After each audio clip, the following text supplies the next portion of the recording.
नमस्कार, जय हिंद, वंदे मातरम। मैं हूं सुमित कुमार और आप देख रहे हैं डीएल हिंदी नॉलेज। प्यारे साथियों, आज के वीडियो में हम आपको बेहतरीन जानकारी बताएंगे जो सीटेट 2023 में होने वाला है और 2023 सीटेट में जो एग्ज़ाम होगा वो 2024 में होने वाला है जनवरी में। तो हिंदी पेडागोजी के बहुत ही महत्वपूर्ण प्रश्न लेकर आया हूं जो आप करेंगे तो देखेंगे, आपको लगेगा कि वास्तव में हाँ, हिंदी पेडागोजी के बहुत ही महत्वपूर्ण प्रश्न दिए हुए हैं। तो आइए शुरू करते हैं। बैनर आप देख रहे होंगे, सीटेट तैयारी जीत की, गत वर्ष पेपर, पाठ्यक्रम तथा क्विज। याद रखना ये हिंदी संस्करण से संबंधित है और हिंदी पेडागोजी में जो प्रश्न सीटेट में पूछे जाते हैं, विशेषकर हिंदी पेडागोजी के, तो वही प्रश्न यहाँ पे दिए गए हैं। साथियों, वीडियो में आगे बढ़ने से पहले आपसे ज़रूर रिक्वेस्ट कि प्लीज़ हमारे वीडियो को लाइक ज़रूर करें और नए हैं तो चैनल को सब्सक्राइब करें। चलिए शुरू करते हैं। देखिए, यहाँ पे पहला प्रश्न है दिया गया है। साथियों, सीटेट की सबसे ख़ास बात यही है कि अगर आप वीडियो देख रहे हैं, साथियों बताना चाहूँगा, अगर आप सीटेट का पेपर देने जा रहे हैं तो सीटेट में जो प्रश्न होते हैं उन प्रश्न की यही महत्वपूर्ण बात होती है कि उनको समझ रहे हैं आप। जैसे यहाँ पे देखिए प्रश्न दिया हुआ है, प्रश्न है उस वर्णों के उस समूह को जिससे कोई निश्चित अर्थ निकाला हो कहा जाता है। इसको सही से समझिए। प्रश्न क्या कह रहा है कि वर्णों के उस समूह को जिससे कोई निश्चित अर्थ निकाला हो या निकलता हो कहा जाता है। क्या कहा जाता है? शब्द।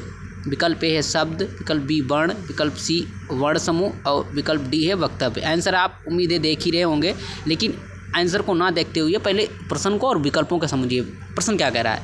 प्रश्न कह रहा है वर्णों के उस समूह को क्या कहते हैं। प्रश्न को एक बार नहीं 3 बार भले ही पढ़ लीजिए, लेकिन आपको समझ में आना चाहिए। अगर समझ में आपको नहीं आ रहा है तो समझ लीजिए कि आप उसको अच्छे से नहीं कर पाएंगे। तो यहाँ पे स्पष्ट रूप से लिखा हुआ है कि वर्णों के उस समूह को जिससे कोई निश्चित अर्थ निकला हो तो उसे कहा जाता है। क्या कहा जाता है? शब्द कहा जाता है। अब देखिए कैसे कहा जाता है।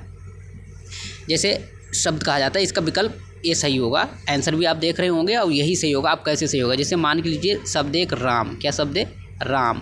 अब राम आप जानते हैं, राम में देखो एक रा है और एक माँ है, आ की मात्रा लगी हुई, तो एक वर्ण कौन सा है? एक रा है और एक माँ है। अब रा और माँ इन दोनों को जोड़ के, रा और माँ इन दोनों को जोड़ा है, तब एक समूह बन गया। क्या बन गया? समूह राम बन गया है। तो जो समूह राम बन गया है, यही क्या है? एक सार्थक अर्थ है, यानी राम किसी का नाम है तो एक अर्थ दे रहा है। वही प्रश्न में कह रहा है कि वर्णों के उस समूह को जिससे कोई निश्चित अर्थ निकला हो उसे कहा जाता है क्या? शब्द कहा जाता है। तो चलिए अब हम अगले प्रश्न की ओर बढ़ते हैं। अगला प्रश्न है, भाषा शिक्षण के अंतर्गत वर्तनी संबंधी त्रुटियों का निवारण करना चाहिए। किससे करना चाहिए? वर्तनी का शुद्ध उच्चारण में लेखन अभ्यास करवाकर, त्रुटियों का प्रकार गिनाकर, वर्तनी के बारे में कुछ बातें बताकर, त्रुटियों की उपेक्षा करके। देखिए साथियों, सीटेट एक ऐसा एग्ज़ाम है, सीटेट जो है एक ऐसा एग्ज़ाम है, इसको अगर आपने समझ लिया तो आपके लिए पास करना बहुत ही ईजी हो जाएगा। और नहीं समझ पाया तो बिल्कुल ही आपको मुश्किल पड़ेगा, आप नहीं कर पाएंगे। तो देखिए यहाँ पे आंसर इसका ये सही होगा। चलो ठीक है, टिक लगा लेते हैं। आपने देख लिया उत्तर।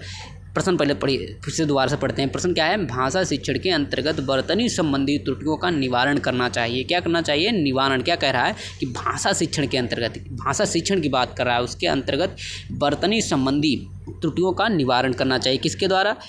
वर्तनी का शुद्ध उच्चारण में लेखन अभ्यास करवाकर, त्रुटियों का प्रकार गिनवाकर, वर्तनी के बारे में कुछ बातें बताकर, त्रुटियों की उपेक्षा करके। देखिए कुछ निगेटिव वर्ड साथियों होते हैं सीटेट में, जैसे यहाँ पे दे रहे त्रुटियों की उपेक्षा। भाई उपेक्षा क्यों करनी है? सीटेट उपेक्षा करना नहीं बताता है, तो ये वाला विकल्प तो गलत हो जाएगा। यहाँ कह रहा है वर्तनी के बारे में कुछ बातें बताकर। वर्तनी के बारे में अगर बातें बताएंगे तो बातों से थोड़ी ना स्टूडेंट सीख पाएगा, तो ये भी विकल्प आपका गलत हो जाएगा। तीसरा, त्रुटियों का प्रकार गिनाकर। भाई किसी प्रकार की कोई गलती हुई है, त्रुटि हुई है, तो उसको आप गिनाएंगे, क्या सही हो जाएगी? क्या सही भाषा शिक्षण का वर्तनी शुद्ध हो जाएगी? क्या बिल्कुल नहीं हो पाएगी।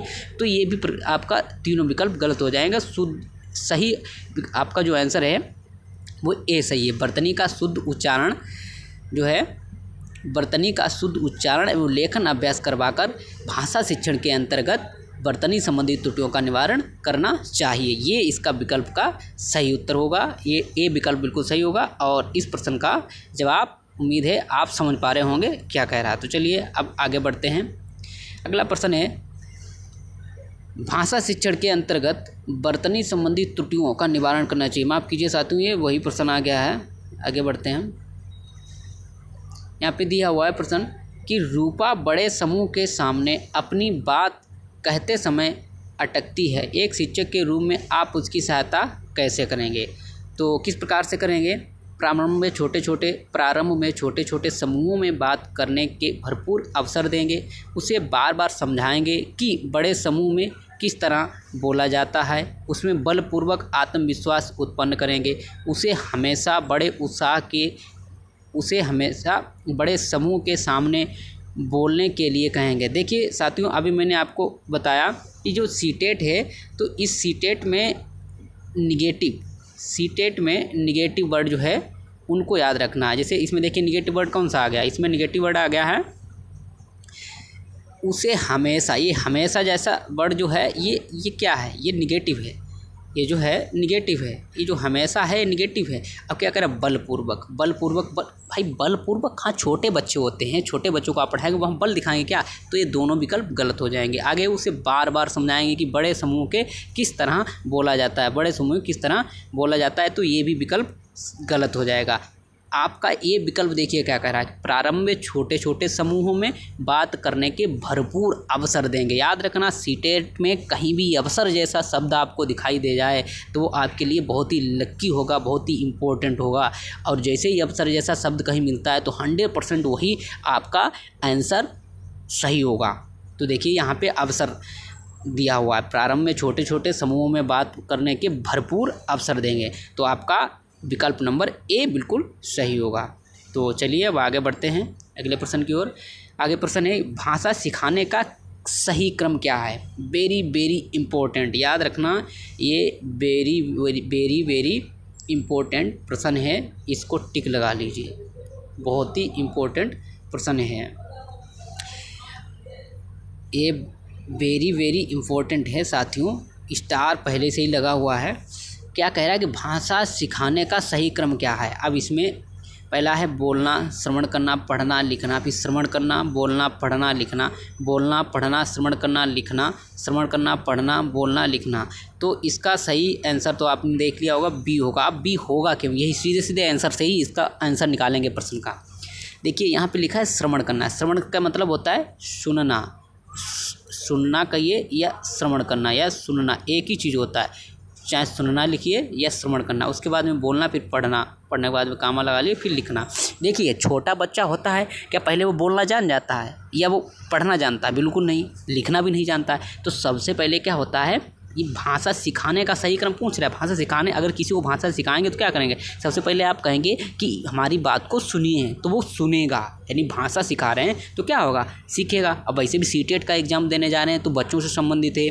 पेडागोजी समझने का मतलब क्या है कि अब जब आप शिक्षक बन के स्कूल में पहुँचे हैं तो वहाँ बच्चों को सिखाएंगे तो क्या करेंगे? वहाँ बच्चों से कहेंगे सुनिए, तो यानी सुने मतलब श्रवण करना, बच्चे श्रवण करेंगे। फिर कहेंगे आपने जो भी बोला, जैसे आपने बोला छोटे आ से अनार, उन्होंने सुना है। जब उन्होंने सुना है तब आप कहेंगे बच्चों मैंने क्या पढ़ा है? छोटे आ से अनार। अब वो बोलेंगे छोटे आ से अनार। आप पहले आपने कहा सुनो और फिर बोलो, पहले उन्होंने सुना है फिर बोला है, फिर क्या करेंगे? फिर वो पढ़ेंगे और फिर लिखना सीखेंगे, यानी लिखना सबसे लास्ट में आएगा। तो साथियों याद रखना, पहले होगा सुनना, फिर बोलना, फिर पढ़ना, फिर लिखना। तो ये भाषा का सही क्रम है और यही 4 कौशल होते हैं। भाषा सिखाने के 4 कौशल कौन से हैं? तो श्रवण कौशल और वाचन कौशल, पठन कौशल और लेखन कौशल, ये जो हैं आपके 4 कौशल होते हैं, इनको भी याद रखना। तो चलिए उम्मीद करता हूँ ये प्रश्न आपको अच्छे समझ में आ गया होगा और आगे बढ़ते हैं। आगे प्रश्न है आपका, 8वीं कक्षा के बच्चों के भाषा आकलन के लिए आप किसे सबसे कम महत्वपूर्ण मानते हैं?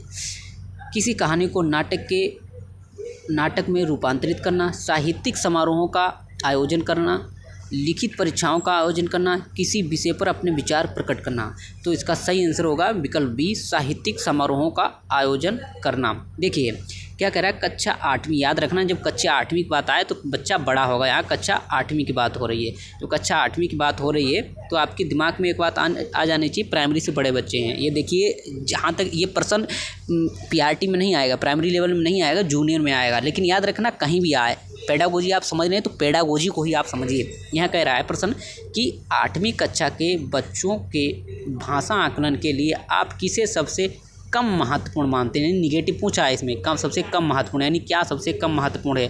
तो जो सबसे कम महत्वपूर्ण है उसको ही कहना। किसी कहानी को नाटक में रूपांतरित करना, तो यह तो ज़्यादा महत्वपूर्ण हो जाएगा, तो ये विकल्प नहीं होगा। विकल्प बी है साहित्यिक समारोहों का आयोजन करना। भाई समारोह, ये समारोह, ये बहुत ही अच्छा वर्ड है, समारोह का आयोजन करना। ये याद रखना, ये अच्छे वर्ड होते हैं तो वो हमें सही विकल्प की तरफ ले जाते हैं। तो साहित्यिक समारोहों का आयोजन करना, यही विकल्प इसका सही हो जाएगा। अच्छा, सी देखते हैं। सी में लिखा है लिखित परीक्षाओं का आयोजन करना। भाई लिखित कक्षा 8 है, लिखित परीक्षाओं का आयोजन करवाएंगे तो ये तो महत्वपूर्ण हो जाएगा ना। ये कम महत्वपूर्ण कहाँ होगा, कम महत्वपूर्ण की बात कर रहा है।